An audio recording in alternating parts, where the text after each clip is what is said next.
Welcome back to Jack English Learning Podcast. I'm Jack, and today we are getting into the psychology of manipulation, specifically the 3 absolute boundaries you need to set to protect your peace. I'm Sarah, and we are unpacking exactly how to handle those confusing, draining interactions. If you stay until the end, you won't need to look this topic up again because we'll cover it in full detail. You know, I think everybody has had this experience. You walk into a conversation, you're feeling fine, maybe even great. You talk to someone for like 5, maybe 10 minutes, and you walk away just feeling foggy. Foggy, that's a great word for it. It's like you can't see clearly anymore. Exactly. It's this really visceral feeling of confusion. You feel drained. Or maybe you suddenly realize you just agreed to do something you have absolutely no time for. Right, and you're not even sure how it happened. Not at all. It's that feeling of, constantly walking on eggshells. Yeah, on eggshells. So you're just waiting for something to go wrong, but you can't quite put your finger on what it is. And that right there is the signature of a manipulative interaction. It's so important we're digging into this because the stakes are, they're just so much higher than dealing with an annoying person. This isn't just about irritation. No. It sure feels like irritation in the moment. It starts there for sure. Yeah. But when you look at the long-term effects, it's really about psychological erosion. Erosion, wow. Yeah. When you're constantly in these situations, you start to lose your grasp on your own reality, your ability to make your own decisions. It starts to crumble. Like your confidence is just being chipped away. Bit by bit. And it affects your mental health, your stress, everything. Your whole view of yourself can change. That's heavy. But it explains why those conversations are so exhausting. Okay, so before we jump into the solutions, I have a question for everyone listening. We need to get a baseline here. Right. I want you to think about that last time you felt drained or even weirdly guilty after talking to someone. On a scale of 1 to 10, where 1 is, I knew exactly what just happened, and 10 is, I have no idea why I feel so awful. How confused were you? Just take a second and get that number in your head. Keep that number in mind. And our mission today is to bring that number way down. We want to move you from that vague emotional confusion into real psychological clarity. I love that. From confusion to clarity. Okay, so let's start with the trap itself. We need to define what we're actually up against here, because I think people throw the word manipulation around for almost anything. Oh, all the time. Someone's just being a jerk and suddenly they're a manipulator. Right, but there's a real difference. A huge difference. When we looked into the psychology of it, emotional manipulation isn't just someone being mean or difficult. It's a calculated use of psychological tactics to control how you think, how you feel, or how you act. Control, that's the key word. It's all about control. And it's almost always for the manipulator's own benefit. The goal is to erode your sense of self, shake your confidence so you'll comply. And that's what separates it from, say, a healthy argument. Exactly, because healthy conflict happens. Couples argue, coworkers disagree. Of course. But in a healthy dynamic, usually both people can take some responsibility. Okay, I did this, you did that, how do we fix it? Right. In manipulation, the dynamic is totally different. One person deflects, they blame, they twist reality. They refuse to take any accountability. And suddenly the fight is about your reaction to their bad behavior, not the behavior itself. Yes, the classic, look what you made me do. It's never their fault. That is such a critical distinction. Hey. Okay, so we know what it is. Let's talk about the how. Yeah. What are the actual tactics? Because some of them are so sneaky. They really are. And I think one of the most destabilizing ones is gaslighting. Oh, gaslighting. We hear that term a lot now, but let's really get specific. What does it actually look like? There's this one story in some of the material we reviewed that it honestly made my blood boil. The salmon dinner story? Salmon dinner story, yeah. So there's this couple, and just to be clear, the husband's name in this story is Jack, but it is definitely not me. We'll call him Case Study Jack. Thank you. So Case Study Jack's wife, Diane, she makes salmon for dinner one night, and he blows up, gets furious. Out of nowhere. Totally. He's yelling that he's told her 1,000,000 times he hates salmon. Which immediately makes her feel like she's a bad partner, that she doesn't listen. Exactly. But Diane is completely confused. She has no memory of him ever saying that. Whoa. But he's so certain, so angry, that she starts to feel guilty. She feels stupid. She starts doubting her own memory, and she apologizes. Okay. But here's the kicker. A week later, they're at a friend's house for dinner. Okay. And what do they serve? Salmon. Oh, no. And Case Study Jack happily eats it. He's even complimenting the host. So what does Diane do? She asks him about it later, totally confused, and he just looks at her like she's lost her mind. He says, "I never said I hated salmon. Why would you say that? You're imagining things." Wow, that is textbook gaslighting. But we have to go deeper than just calling it lying. Psychologically, what's happening there is a concept called perspecticide. Perspecticide, like the death of perspective. Exactly that. It is the systematic dismantling of your ability to trust what you see, what you hear, what you experience. It's not just a lie. No. When he says, "I never said that," he's rewriting your shared history so that he is the only one who knows what's real. That's actually terrifying. It is. Because over time, Diane stops trusting her memory. Then she stops trusting her judgment. And eventually, she stops trusting her own sanity. She becomes completely dependent on him to tell her what is real. And if you can't trust your own mind, you have to trust the manipulator. That's the end game. Okay, so that's the reality distortion tactic. What about the one that feels less like an attack and more like a heavy blanket? The guilt trip. Ah, yes. The one that weaponizes your own conscience against you. It's so effective. It is, because most of us want to be good people. We want to be helpful and kind. And manipulators know this, and they exploit it. It's the classic, "after all I've done for you." That, or the big dramatic sigh, followed by, "I guess I'll just do it myself since no one around here helps." Well, that one's brutal. It is. They position themselves as the martyr, the victim, to force you into being the rescuer. So if you say no, you're not just setting a boundary. In their story, you're being a bad person. There's a really interesting distinction here between what some psychologists call clean guilt and dirty guilt. Ooh, I like that. Break it down. Okay, so clean guilt is what you feel when you've actually violated your own values. You know, if I lie to a friend, I should feel guilty. That's my internal compass working properly. Right. That's healthy. It tells you to correct course. But dirty guilt is different. That's the guilt that's imposed on you by someone else for not meeting their needs. So you haven't actually done anything wrong. Nothing. You just didn't do what they wanted, but they make you feel as bad as if you had. That's a huge insight. I think so many of us carry around that dirty guilt thinking it's ours. Absolutely. But there's a third tactic that I think is, well, it's rampant in the workplace. False urgency. Oh, this is a big one.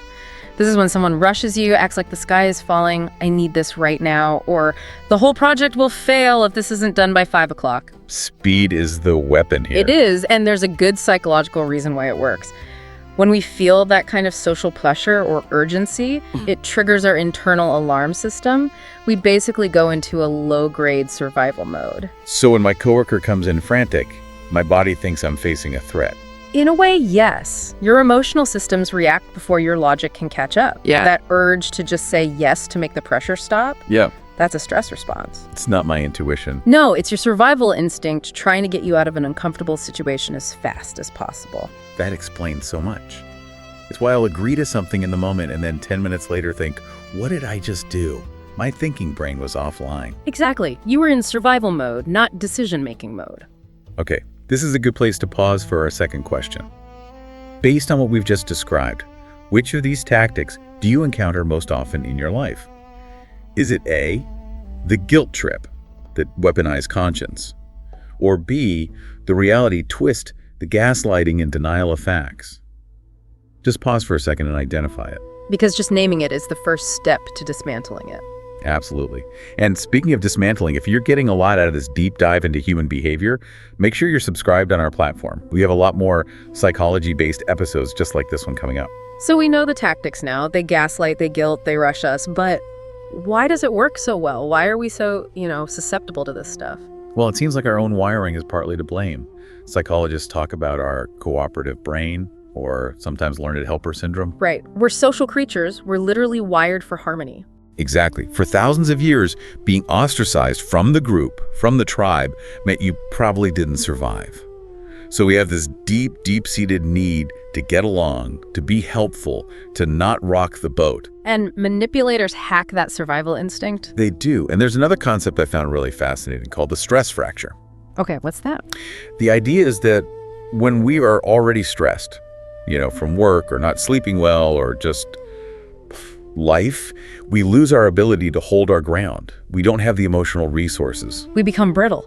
Yeah, that's a perfect word for it. Yeah. We become brittle. And we slide into passive compliance because we just don't have the energy to fight. It feels easier to say yes now and deal with the resentment later than to face the conflict head on. That makes so much sense. It's like your willpower is already depleted. Exactly. And this leads us perfectly into the different communication styles. Yeah. One of the workbooks we looked at breaks this down so well. The difference between passive, aggressive, and assertive. I think most of us bounce between the first two without even realizing it. I know I do. Let's look at passive first. This is that learned helper in overdrive. The core belief is, my needs don't matter as much as yours. So you make yourself small. You avoid conflict at all costs. It's the, oh, whatever you want for dinner is fine. I don't care, even if you secretly hate that restaurant. Right. Then you have the opposite, aggressive. This is the manipulator's home turf. The belief here is, my needs matter and yours don't. It's all about winning. Domination. But then there's the sneaky one in the middle, passive-aggressive. The silent killer. This is all about indirect resistance. It's when you want to say no, but you're too afraid of the conflict, so you say yes, but then you resist in other ways. Like sarcasm. Sarcasm, procrastinate on the task, forgetting to do the thing you agreed to. Oh, sorry, I didn't see your email. Exactly. It's aggression disguised as passivity. It's so common when people feel powerless to say no directly. So if passive is hiding, and aggressive is attacking, and passive-aggressive is, I don't know, hiding and throwing rocks, what's the goal? Where are we trying to get to? The goal is assertiveness. And I love how simply it's defined.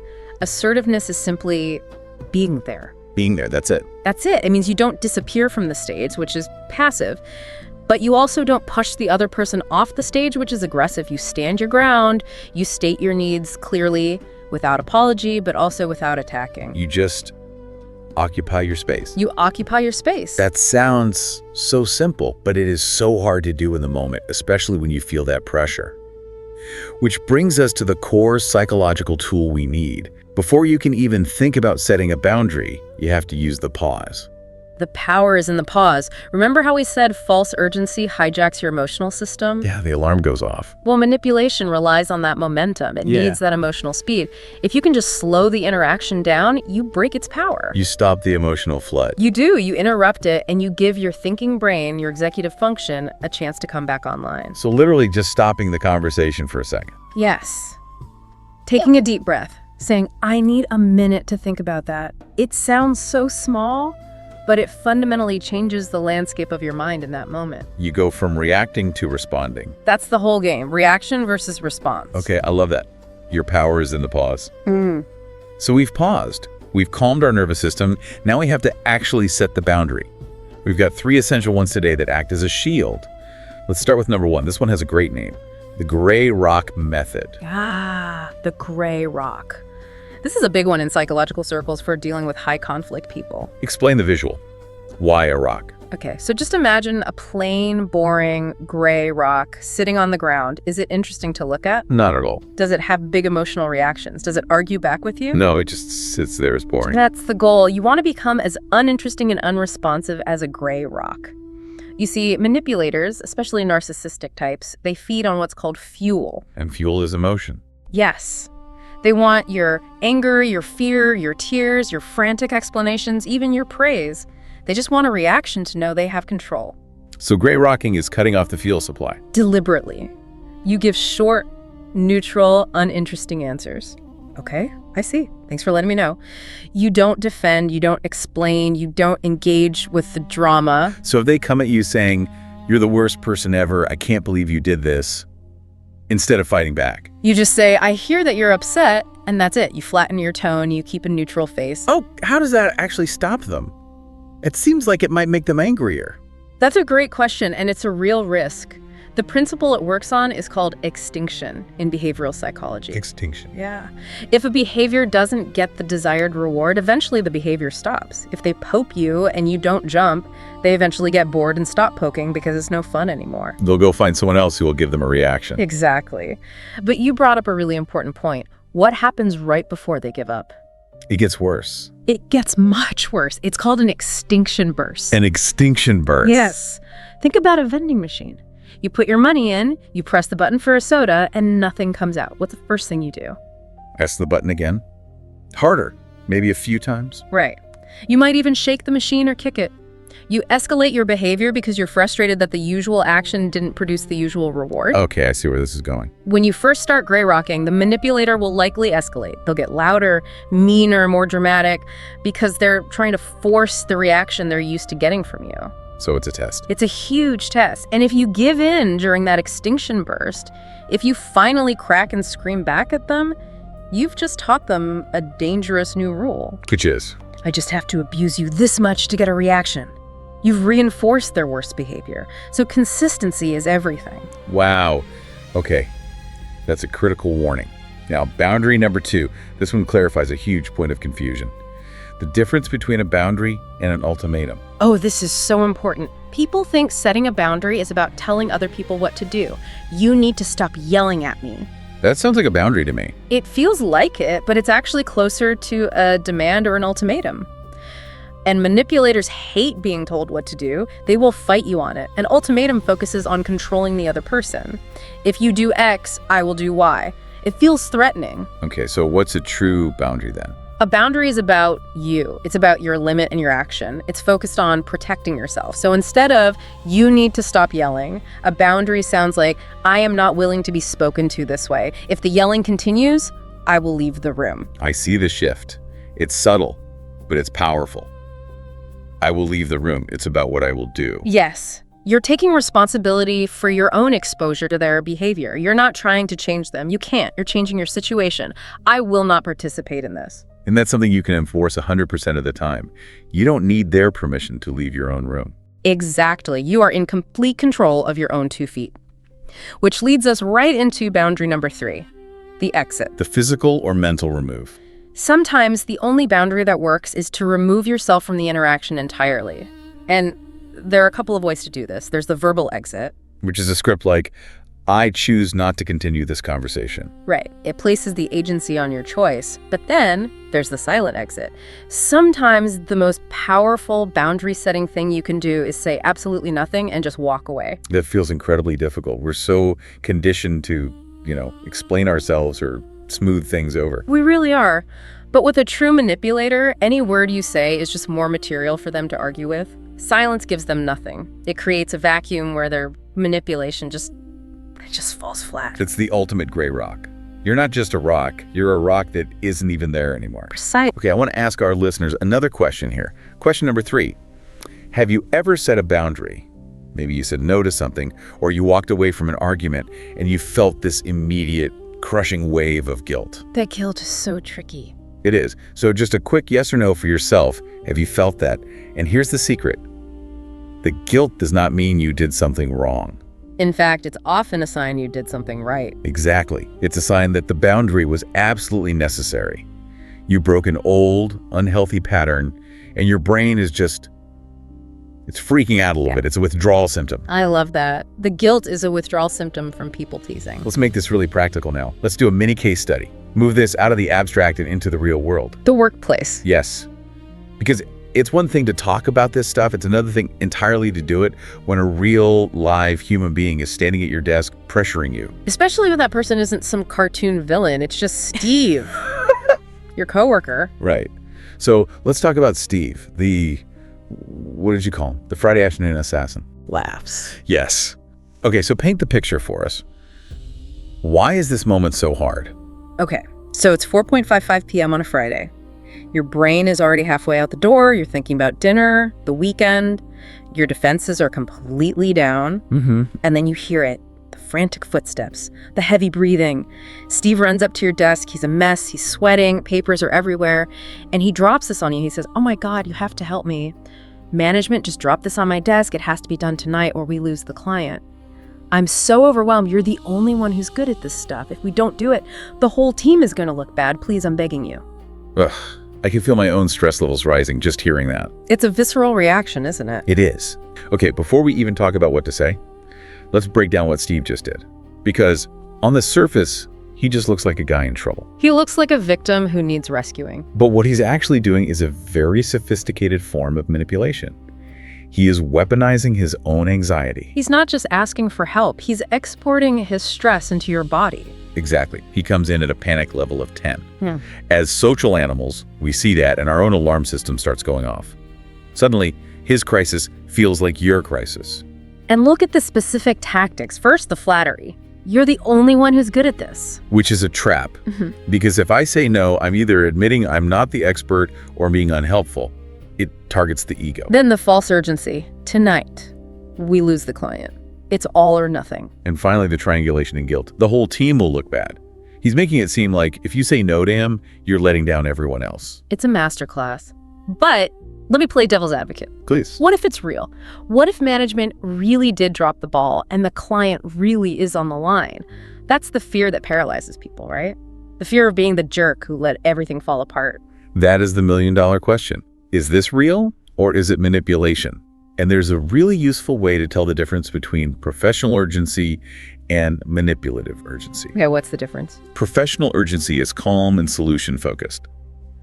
If a building is on fire, a good firefighter doesn't run in screaming, "I'm so overwhelmed, this is terrible." Last. Right. Hopefully not.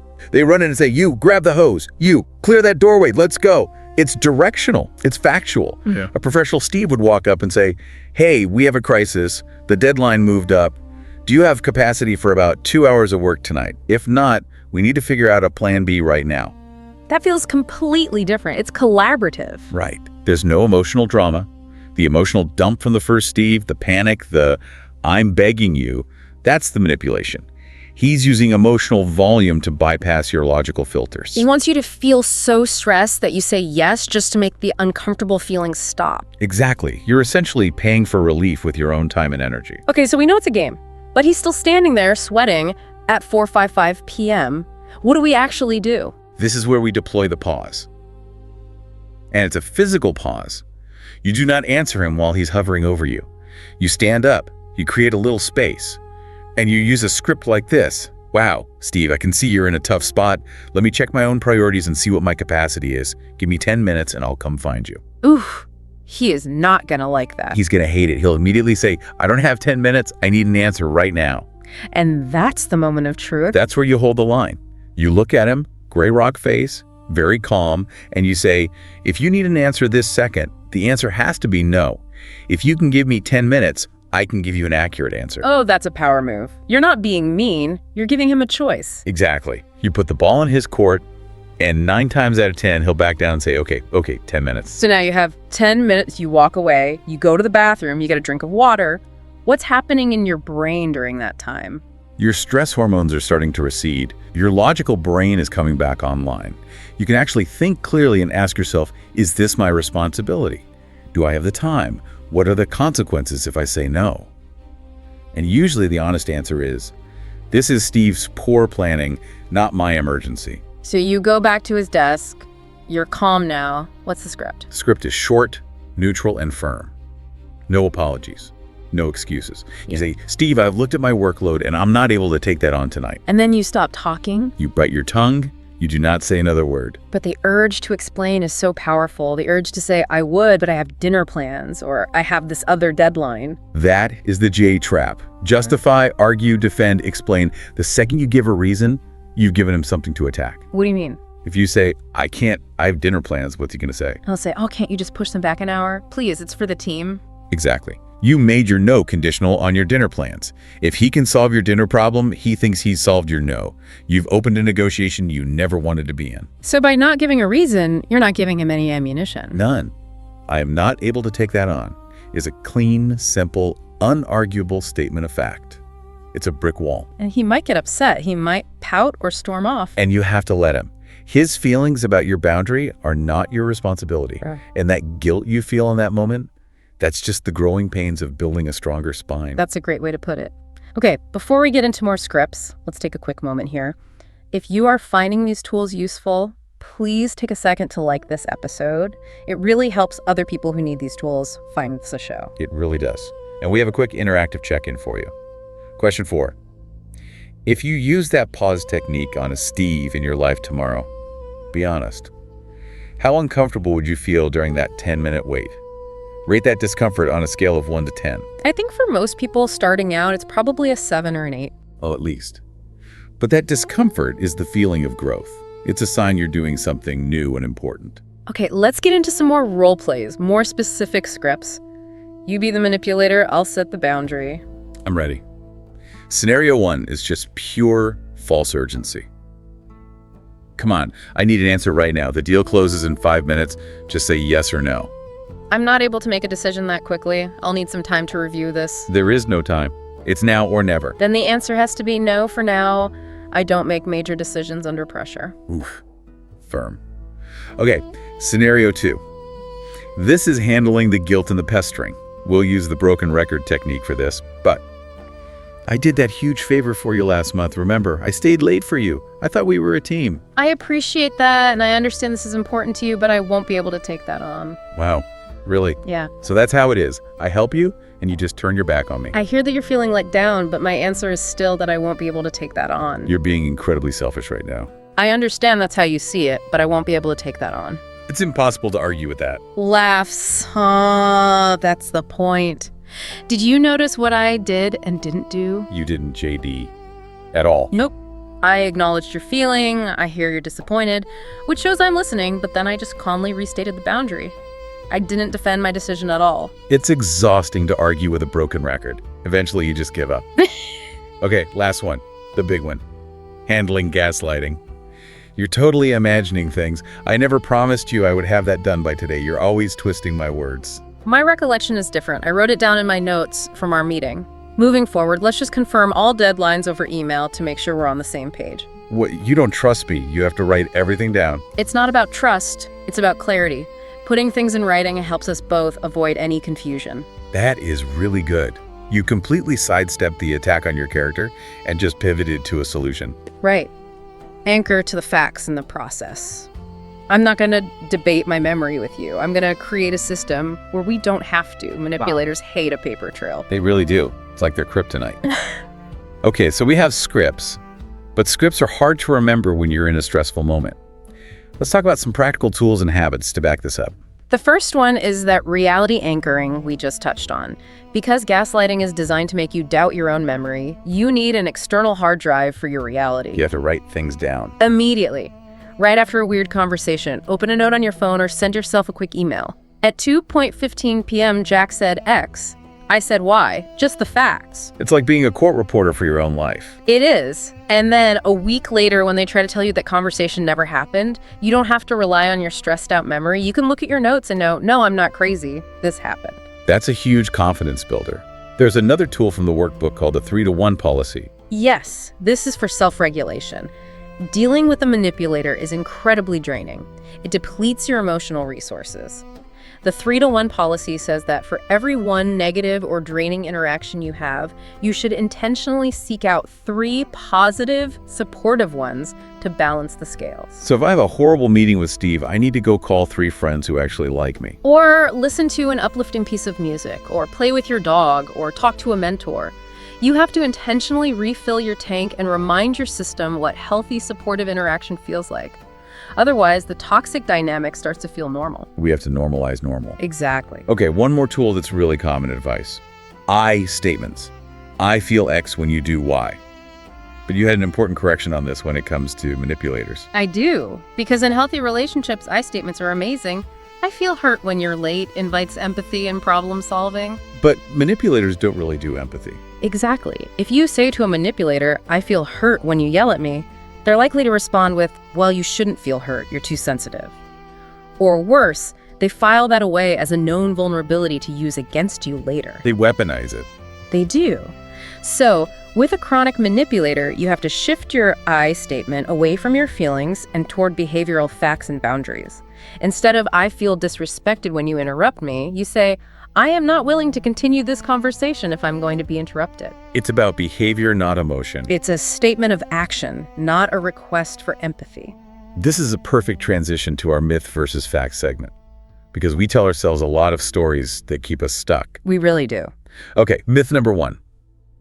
If I just explain myself clearly enough, if I use the perfect words, then they will finally understand and change. Oh, this is the great fantasy of the people pleaser, the belief that there's some magic combination of words that will fix everything. So what's the fact? The fact is, chronic manipulators often do understand exactly how you feel. They just don't care. Or their need for control is more important to them than your feelings. They are not looking for mutual understanding. They are looking for compliance. So explaining just gives them more ammunition to argue with. That's all it is. It's a rope in a game of tug-of-war. The only way to win is to drop the rope. Okay, myth number 2.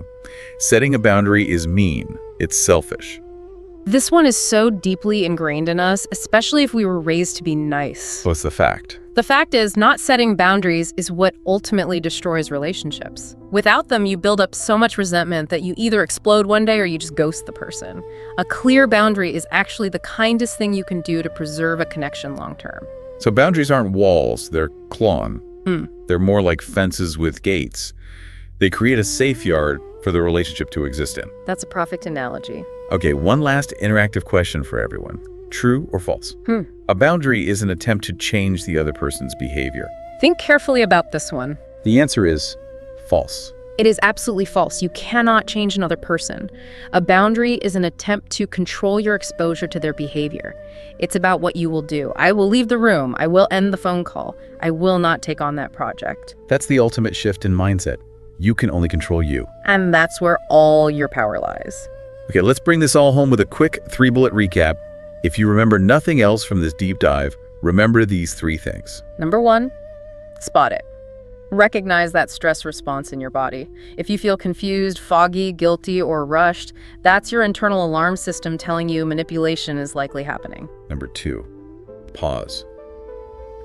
Always, always, always slow the interaction down. Don't make decisions in the moment. Buy yourself 10 minutes to let your thinking brain get back in control. Your power is in the pause.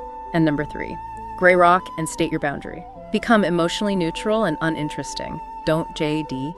And then calmly state what you will do. I am not willing to, or I will. Spot it, pause it, state it. That's powerful. And that brings us to our weekly listener challenge. Yes. This week, your challenge is to practice the pause. Just once. The next time someone asks you for a favor, even a small one, even if you know you want to do it, do not say yes immediately. Break the habit. Break that knee-jerk compliance habit. Just say, let me check my schedule and get back to you. Even if you know your schedule is wide open, just practice creating that space between the request and your response. I love that. It's like a bicep curl for your boundary muscle. Exactly. Well, that is it for our deep dive today. If this was helpful, please subscribe on whatever platform you're using and share it with that one friend who could really use these tools. We all have that friend. We do.